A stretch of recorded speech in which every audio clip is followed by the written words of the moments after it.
And that's so clearly God's heart for his church in Scripture.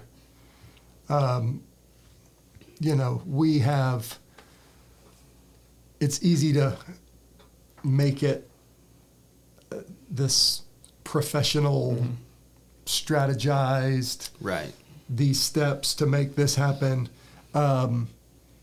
And that's a way to do it. But there's really not joy in that. That's a drag. And there's like a pressure that is worldly pressure, not like God is actively moving in this. Because that's a man-made system, But when God is in it, which we've said it over and over, that only happens after prayer, right? Like you don't strategize. And then God said, I never thought of that before.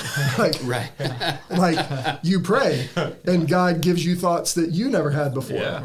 And in that, there's joy in that. And that's when, I'm emotional just talking about this right now because that's God's design. And so, I want to encourage people who, if you think you have a heart for planting churches, like find a church to get plugged into and love that church. Because if you don't love the local church, then you're not going to be a good church planter. Like if your view is I could do it better than all the other churches, like you're not the right guy. Just don't. Please. Like go fall in love with the church, and when you leave with excitement, but also a little bit of grief. And churches, like plant churches, have a heart for that. Pray. Just start praying. If you don't have a heart for it, pray that God would give you a heart for it, and he'll do it. That's right.